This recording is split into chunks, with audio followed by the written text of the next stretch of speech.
Well, good morning or afternoon, wherever you're at. This podcast is called Life After We.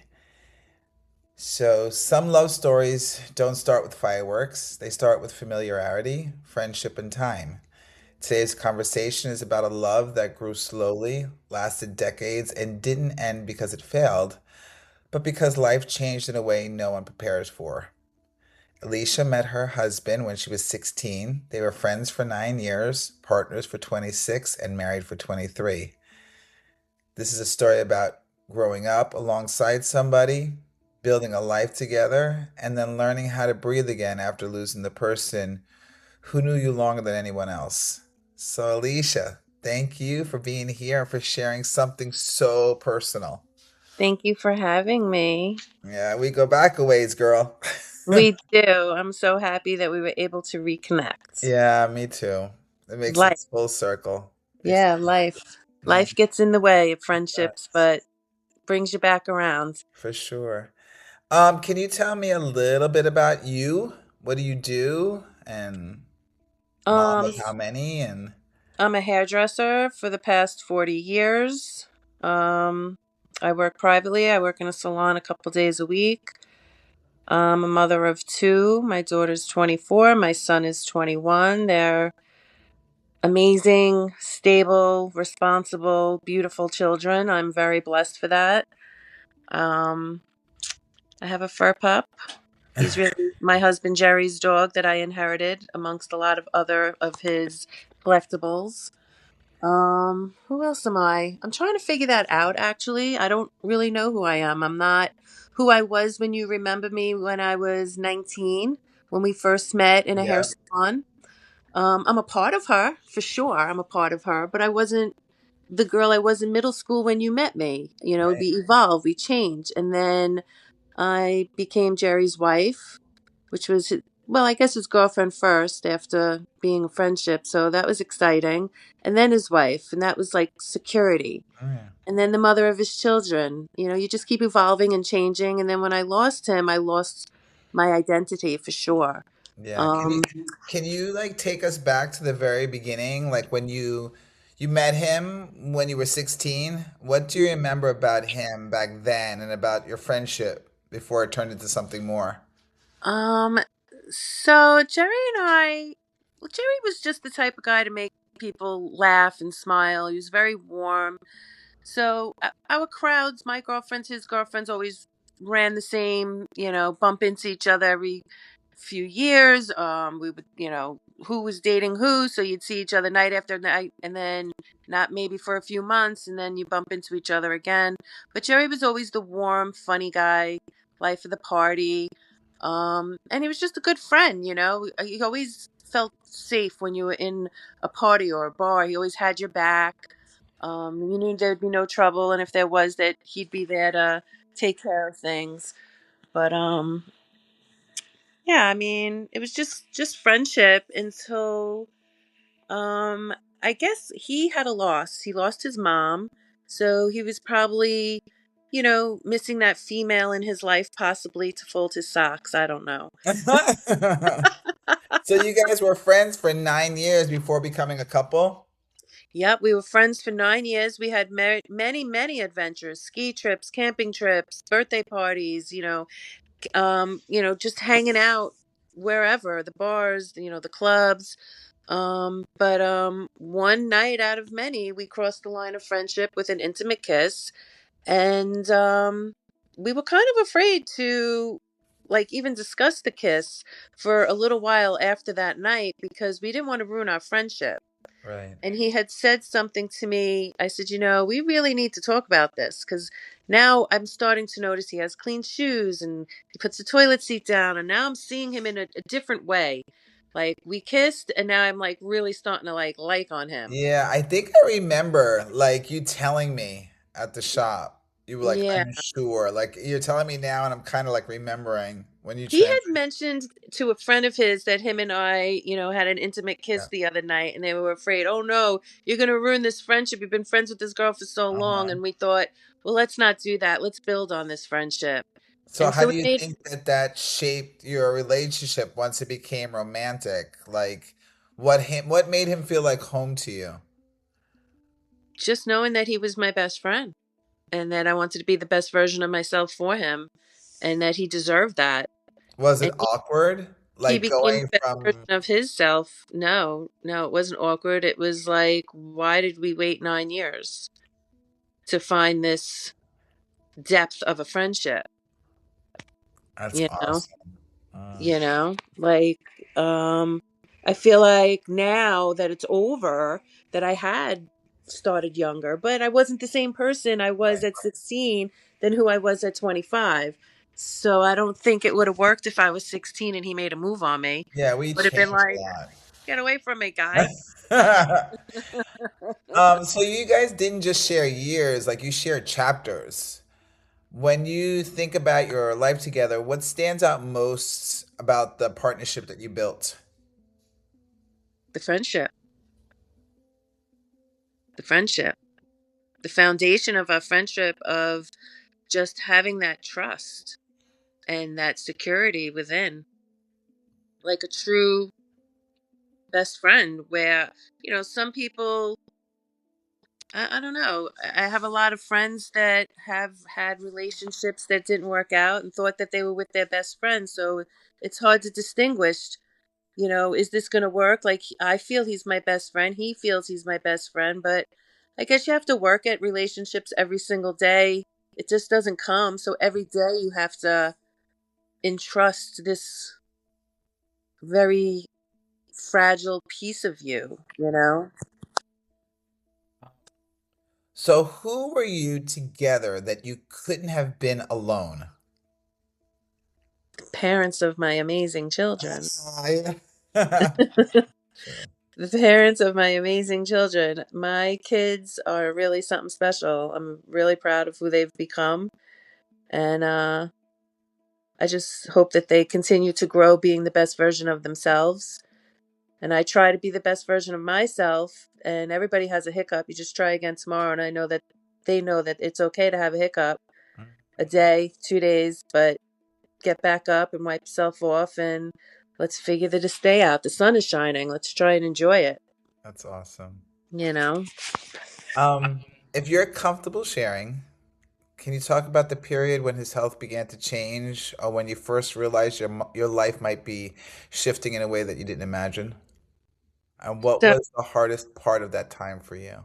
oh my gosh. So Jerry, um, the pandemic, COVID-19 Mhm. came in 2020, and then there was a vaccine that Jerry feared was not healthy for us. So he did not want to become vaccinated until we knew for sure that it would be something to help, not hinder. Mhm. And through that time, my daughter is an EMT, and she wanted to be vaccinated, Mhm. and she knew it would upset him. So she actually went to our doctor. We all had the same doctor, and ironically, our doctor was on Jerry's side. He wasn't really interested in vaccines just yet. He Mhm. wanted to wait it out and see how this plays out because he didn't trust it. Right. For whatever reason, it was new.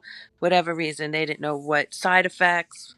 And so then she went to my gynecologist, who she knows I love, Mhm. and they were like, "Get it! You're an EMT. You have to get this. You have to be safe." So she says, "Mommy, I'm getting it." And Jerry and I, we were heartbroken as if Mhm. we just lost a grandchild Right. in the future. We literally cried for a half hour thinking my kid's not going to have babies because she got this vaccine. Right. Meanwhile, that's not true. Many Right. people have gotten the vaccine, given birth already since then. But we had a thought in our head, and your brain is very powerful. If you feed it, it will believe it. Yeah. And that's part of my healing, actually, which we'll go further on later, is what I feed my brain is what helps me get through each moment of life. 100%. Not even a day, a month, a week, or oh, Yeah. I'm healed. I'm going to have a lifetime of healing of who I become, but feeding myself positive reinforcement has been a Correct. huge part of my healing. Yep. But back to Jerry getting sick, 2021 rolls around and the world is opening back up. People are not really wearing masks anymore. They're going on vacations, in which we did. We went to Nashville. best trip he ever had. We've gone to so many beautiful places, but he was a drummer and he really, really, really enjoyed Nashville. A Mhm. lot of bars, a lot of partying, Yeah. a lot of music, and it was awesome. I was very fearful because there was a lot of people. And he just kept saying, "Baby, it's going to be okay." And I literally have a memory of standing on the sidewalk, just like, "Oh my God, there's so many people." And he was like, "Baby, it's okay. It's going to Mhm. be okay." And we went and we had a blast. We had so much fun. Mhm. Grand Ole Opry, the jazz bars, all of it. We come home 2 days later, very close family of my friends of my family. They are my family, but not by blood or marriage, just by family. One of the nieces got married, and we went to the wedding. And the next day, my husband didn't feel good. He had a bellyache. He thought he had food poisoning. Right. And then that was a Saturday. Sunday, he didn't feel good. Monday, he called into work, and they said, "Make sure you get a COVID test before you come back." He said, "Okay." He went. We got a COVID test together because I'm there with him. I might Right. as well get it. And then we were both positive. I'm like, "Both? Me too? What the? What are you talking about me?" Right. Right. So I was mad. I was Mhm. furious that I had it. Like, what? Where'd you get it? You know? Mhm. Mhm. So let me back up a little bit. Olivia got the COVID-19 shot, and we cried about it. Um, then we got over it, wiped our tears, and we just went on with life as if, okay, and she's safe and she's fine and whatever.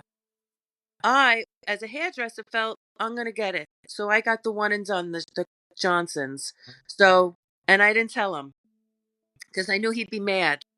But then I wound up telling him, and he was mad for like a minute. But Right. what are you gonna do? You Right. know? I mean, mad like ridiculous how sending me videos or showing me videos how this person got the shot and this is what happened to them and this one died and this one got a blood clot and we would fight over it. I'd be like, "Stop Right. showing me that shit." Right. So anyway, so we argue about it back and forth. So now we're both fast forward again. We both test positive, but I was fine. I didn't. I felt, I guess, like a flu shot.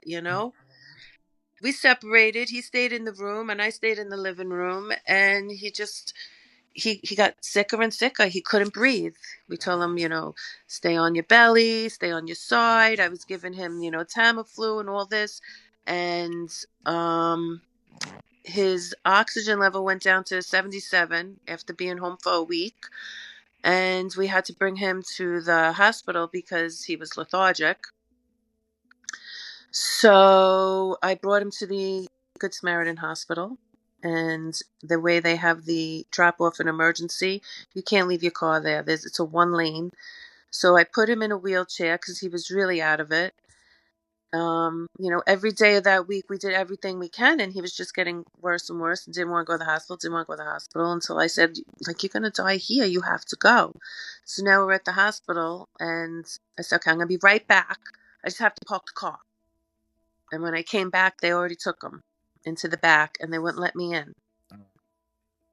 So something told me to hug him in the driveway, putting him in the car. Before we got to the hospital, I gave him a hug and I'm like, "It's going to be okay. They're going to give you some oxygen. You're going to be good." And, that's what I told him. Thank God he had his phone. I gave him his charger. I gave him some money. But they took him and they wouldn't allow me in. And I was sitting there waiting, waiting, waiting. The guy says, "There's no reason to wait. Go home." It was just awful. That was the last time I saw him. And That was when the absolute last time you saw him? when I went into the hospital to see him, to bring him juice because we would talk, they would not let me in. I argued with security. I argued with everybody. They would not let me in. I have a mask. I have, the PPE from my daughter. Being an EMT, I had a gown. I had gloves. Like, let me just go in, and they would not let me into the hospital. Wow. So he took a picture of what he saw on the outside of the hospital, and I went in the back and I found him. I peeked in every window. I'm sorry, I did. I saw whoever. Sorry for. Are you kidding me? And I would have I been going to I jail. found him, and when I found him, he had his oxygen on, and he couldn't breathe, and he was overwhelmed, and it was so emotional. And he said, "I want to see." We're on the phone. "I want to see you, but I can't see you. I don't want you to see me like that." It was just horrible, and his oxygen got worse and worse. And because he wasn't vaccinated, I do feel that they treated him differently. They you really need a power of attorney and a healthcare proxy, because if you don't have it and you're just happily married and a beneficiary, you're still not the guardian. You have to go through paperwork. Meanwhile, the nurses and doctors are doing whatever you trust within them to think that they're doing the right thing, giving them a medication that maybe wasn't the right thing for them. Would I have known better? I don't know. My nephews seem to think if they would have gotten a different thing outside of that hospital, but because it was a Catholic hospital, they didn't give that whole black market thing there. It goes in deep, deep Right. into a rabbit hole that I don't like to stay in. I Right. don't, because I can get really stuck down my rabbit hole. Of course. You don't do enough. I didn't do enough. I didn't advocate enough. No matter how much I advocated, how much I did. I have his best friend's a pediatrician. My girlfriend's a nurse. They were constant contact with the staff that was supposedly really taking good care of Jerry. Right. After a week, they put him on a ventilator. He was dehydrated. He was so thirsty. Every day, please bring me apple juice. I brought apple juice every single day. And the day they told me we're putting him on a ventilator, you can come in for 2 minutes to say goodbye, I went in. It was the only time. He had a case of fucking apple juice on the counter. Why didn't you give him apple juice? Like, he's so thirsty, you dehydrated him. Wow. I don't know if that would have helped his lungs. His lungs were turning into like if you ever did clay and it hardens. So his lungs were turning into Hard. yeah. Did he have underlying issues? No. No. No. He was a little chubby, a little overweight for sure. But no, he wasn't sick. He didn't have cholesterol or blood or diabetes, nothing. No, he was a healthy guy. He turned 55 years old once on a ventilator. From the day he called in sick to the day he passed was only 6 weeks. And it was horrible.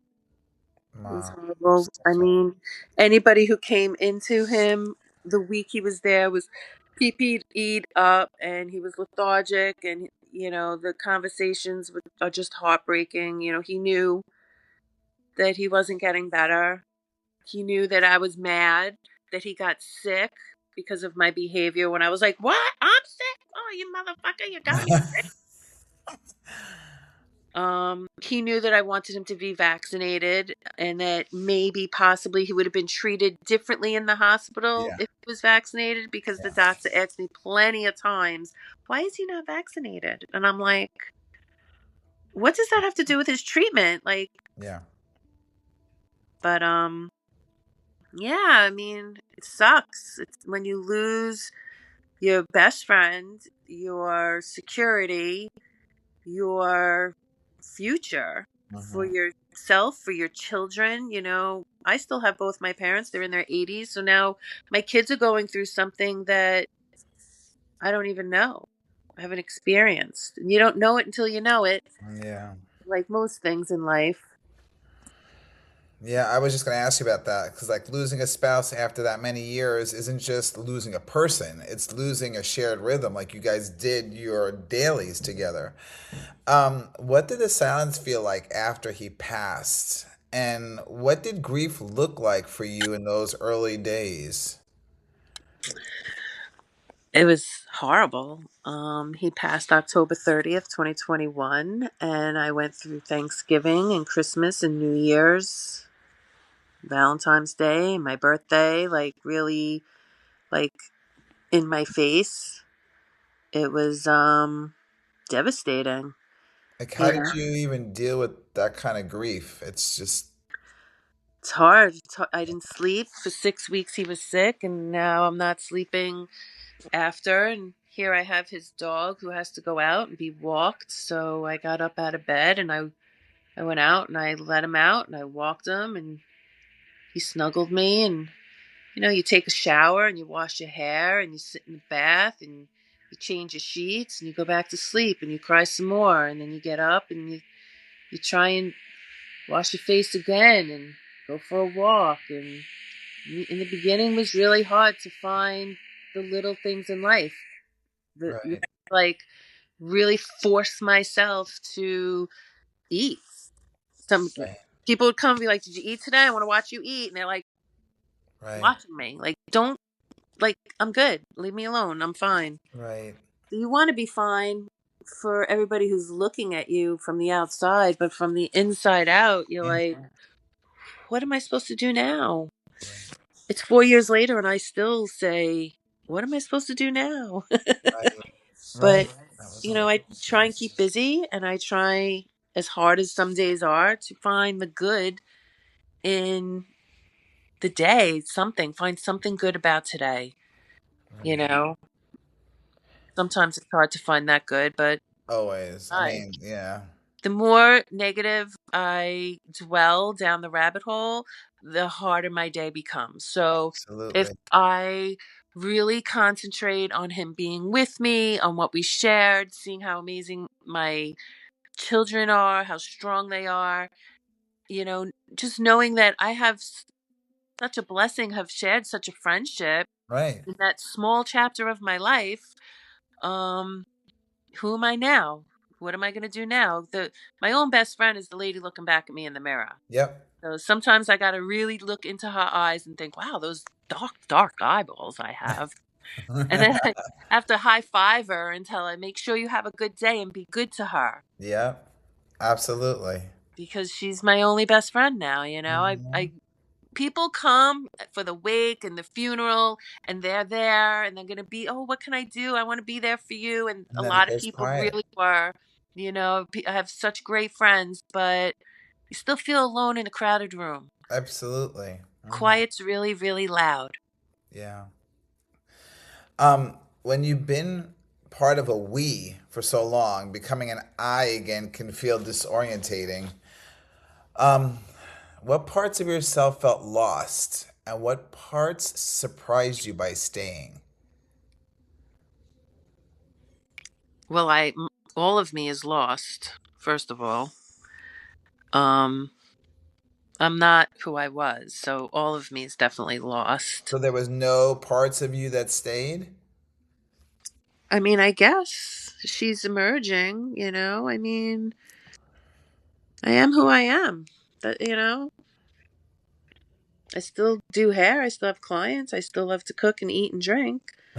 To dance. I love music. It's part of my therapy is going to concerts and live shows and music. I joined. You said, what did I do early in my grief? Is Jerry passed in October, and by March, right after my birthday, I joined a bereavement group.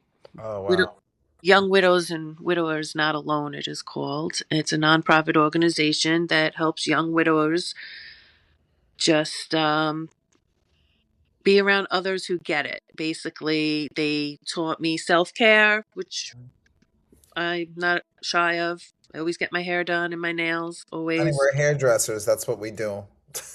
Also taught me how to not only get a massage because I'm a hairdresser, but like Mhm. not only taught me self care or to go back to journaling. I used to journal when I was a teenager, so So good. getting my feelings out is so so so So important. important. They taught me how to honor Jerry, how to just light a candle and say a little prayer, or I had bought a memorial bench. I have his ashes. I have a ring with his picture on it. I get my nails done. I have his JB. I mean, it's 4 years later, you know. I Mhm. still do these things every single day, and I talk to him every single day, and I feel him near me by honoring him. And I feel the more I honor him, the higher his realm may get, the stronger his light, his energy might become. Or maybe it's just helpful to me. I don't know, you Yeah. know?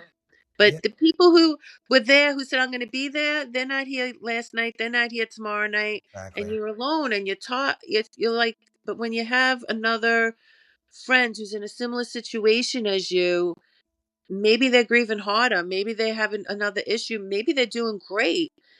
It's nice to have that connection to be like, oh, you know what? She's doing so great. She has a new friend or she's on vacation or whatever she's doing.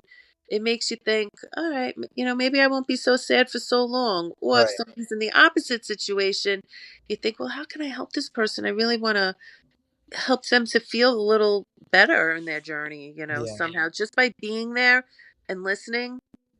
and keeping your head at 12 o'clock, not the 10 to 2 Yeah. o'clock. Yeah. It's funny because I had a girl on yesterday who lost her mom, to cancer. And she said somewhat the same thing. She wanted to be left alone, leave me alone. I gotta, it's just you cocoon up for a little bit. And then she had these people that, she was like, she wasn't very close to her family, but her friends obviously became her family, like we always did when we were younger. And she's like, she said the same thing. She's like, find your tribe, they'll help you get through it. And it's true. I mean, I know me when I go to that mud puddle and sit there for a while, I don't want anybody near me. Like, get away. But then I sit there and I'm like, oh, let me call somebody. And for me to make me personally feel better is to make somebody else feel better. And then I get Yes, like, I yes, feel better. You know what I mean? yeah. It's just, Yep. you play it forward. Um, but like grief doesn't move in a straight line, right? So was there anything that people said or did that truly helped or didn't help? Like, is there any one thing that like sticks out of your mind right now that you're like, yeah, you know what, that really helped me get up this morning, or I mean, I don't know if it's truly one thing. I think there's a lot of things, you know. Mhm. I mean, people say, listen to a podcast, listen to a TED talk, read a book, listen to an Audible. There's so many books on this. But did And that you help you you? do it all, and you think, oh yeah, oh, that makes sense. That's a little too religious or too deep Yeah. or not for me. And then there's like, oh yeah, me too. So I mean, I think just really wanting to feel yourself, like feel alive and not be in this dark rabbit hole, Mm-hmm. to just keep finding the ladder to climb out of that rabbit hole and, like you said, find my tribe or feed my soul, Yeah. basically. Like, I need to feed my soul and my brain with positive reinforcements, 100%. Mm-hmm. um, and be around people who truly love me. Mm-hmm. I've cut ties with people who have had their own situation for whatever reason their behavior is their behavior. um it's not a good fit for me anymore. I have Right. to take care of me. And I'm sorry if I was mean by saying, listen, we're not a good fit anymore. And then I'll go home and be like, oh, how come so and so doesn't call anymore? I'm like, well, I don't call the other one. Right. Maybe I'm not a good fit either. So Well, you outgrow people. I mean, I know right, I've done it with every right. situation. It's just a different energy, like some people just vibrate differently. You were at that moment. They say what people are for a season and a reason, like, they just come and they go when they're supposed to, and it's pretty cool. Yes, I guess I've been in the winter for a couple of years Ah, now. well, you're up in New York, girl. It's freaking cold up there. I don't know how you do it. Hell no. Um, so this is a gentle question, okay? So as painful as this loss has been, are there ways you feel loving him for so long changed you in a positive or meaningful way? Yeah. Tell me. I mean, I don't really remember the girl before I was. So he loved me as a friend, but when he loved me as a lover and a partner, the sense of security within, So when I lost his security, I'm sure anybody can walk into a bar and say, I want to have a partner for tonight and take a Right. roll in the hay. Yeah. It's not hard for some people, but as you get older, you want more than just the roll in the hay. You 100%. want the security of a friendship.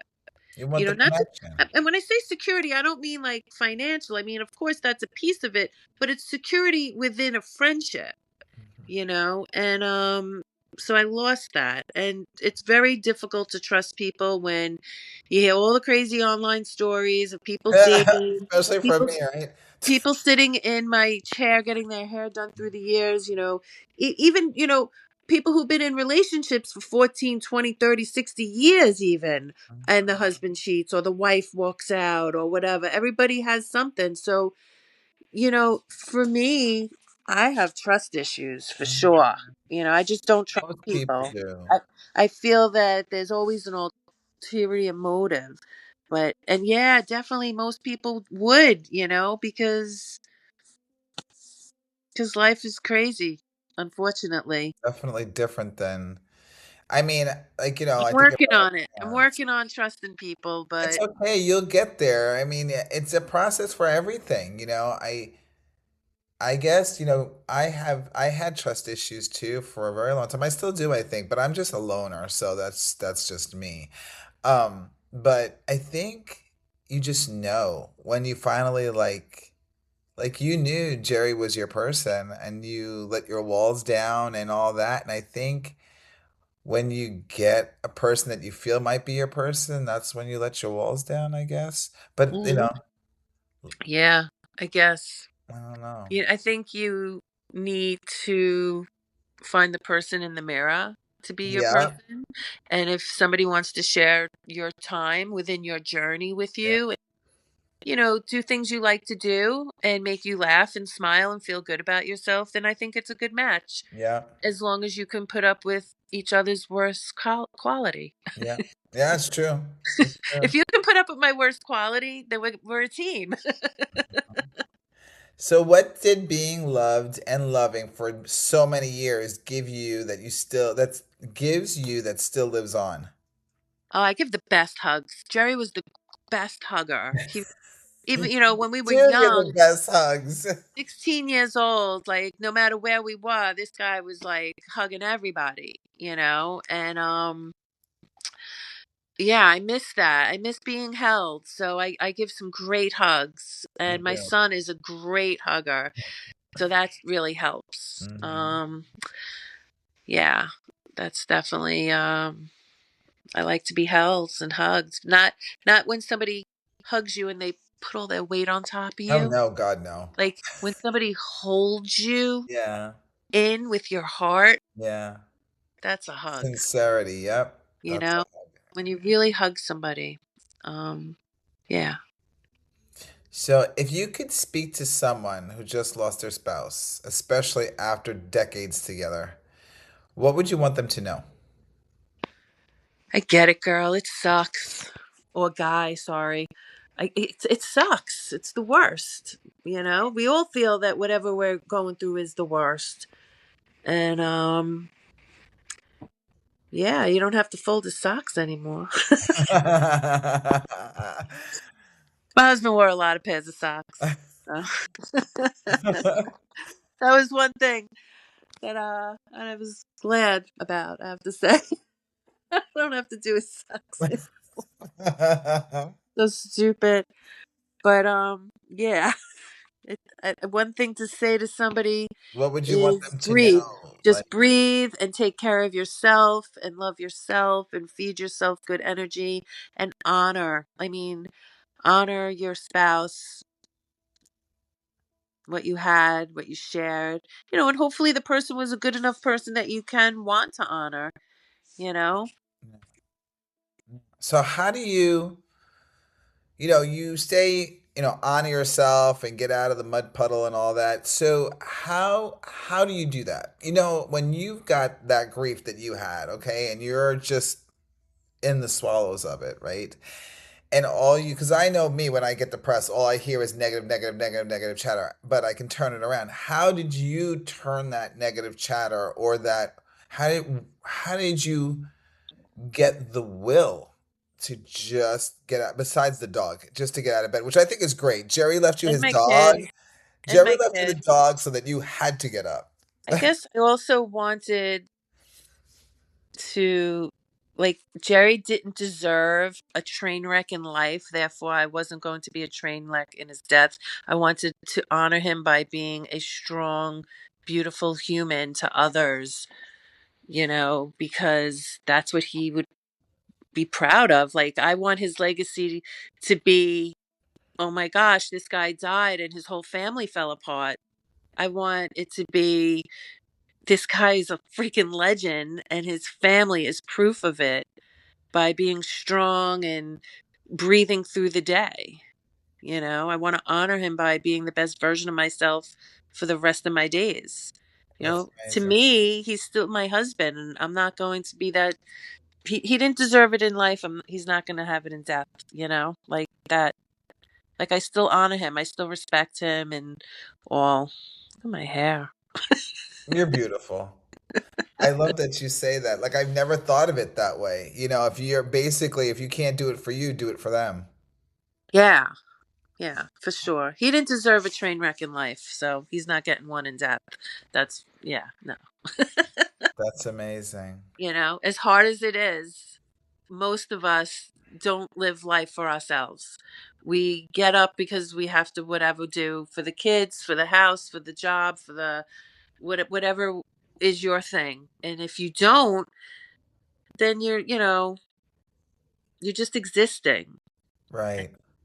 It's really, really easy to just exist. It's Yeah. really, really easy to stay in bed and not do anything with life. But when you get up and you wash your face and you go listen to some music or a live band or on a vacation or read a good book to take you to those places, it helps feeding your brain positive, good, even if you have to lie to yourself, like just pretending something good is about to happen.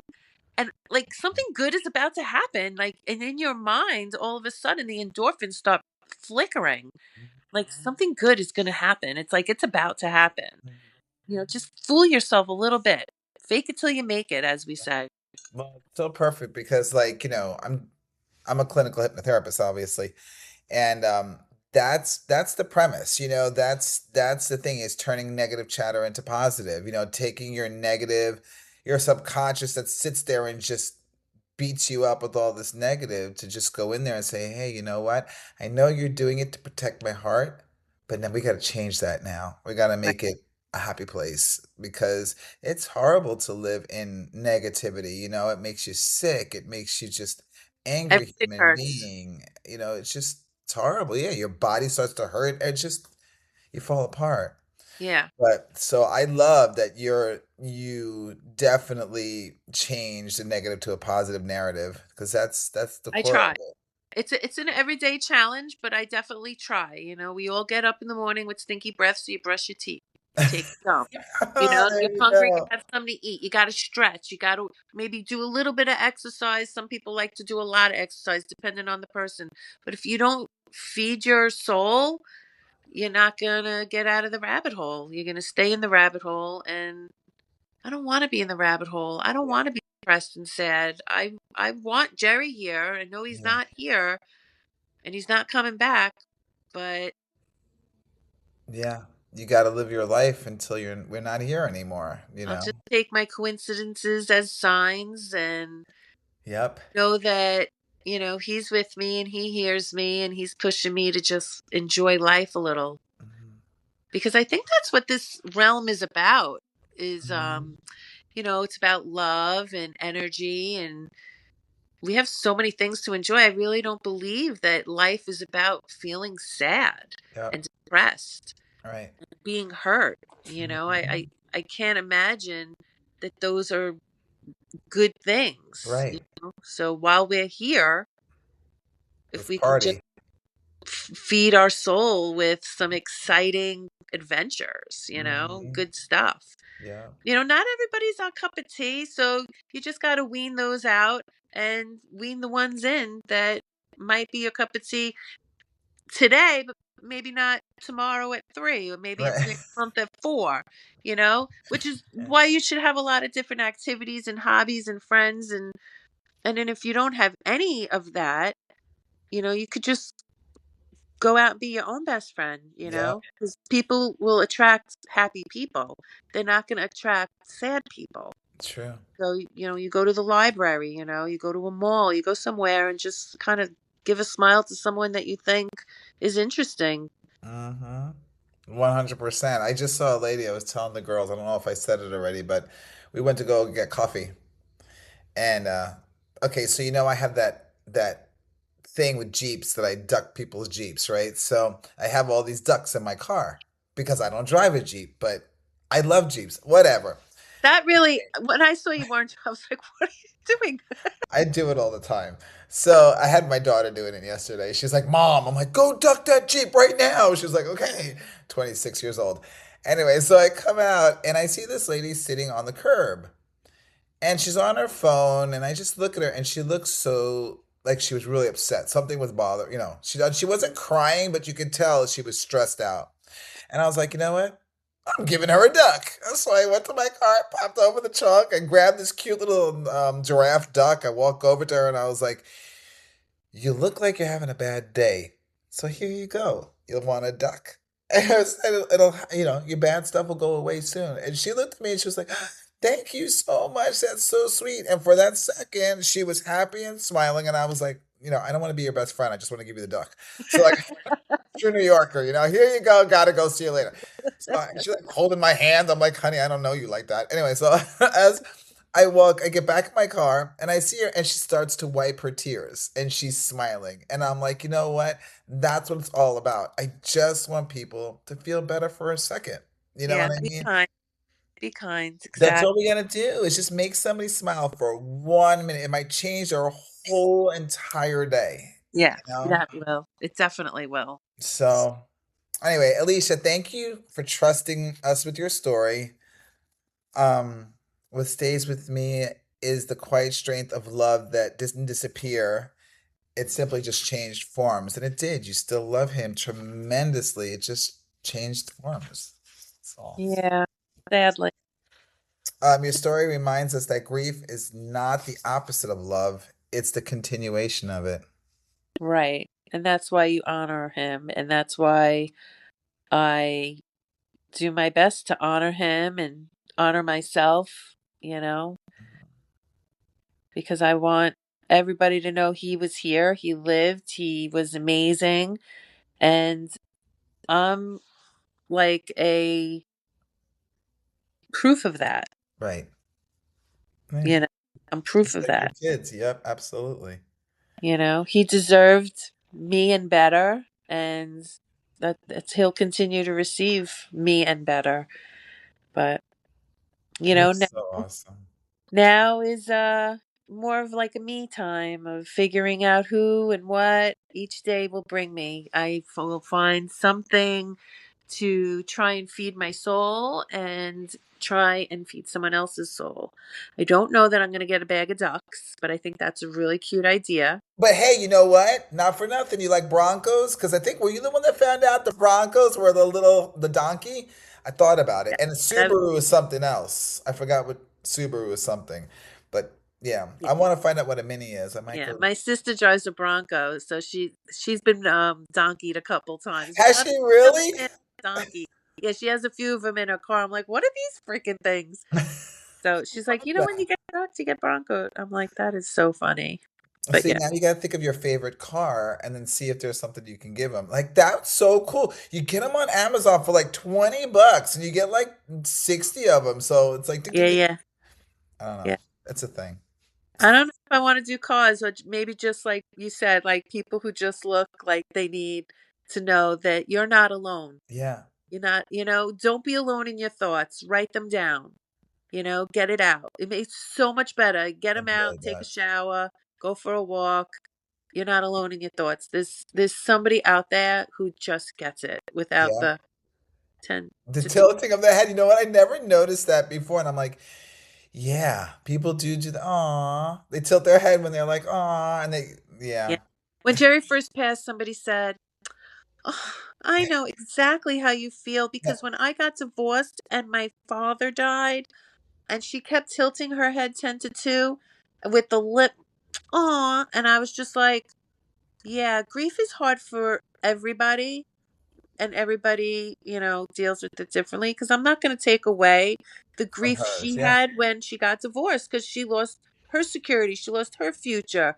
And I'm It's not going still to take away grief. her grief of her father, but you can't compare it. No. But I'm not going to be the one to correct people. I just know in my heart, don't take what people say too seriously because they don't know what to say. Yeah, it's all interpretation. That's the Nobody whole knows what to whole say. They just perspective. blur it out. And it's like, what the heck? Somebody recently called me a single mom and I was so offended. I was just like, and I thought about it.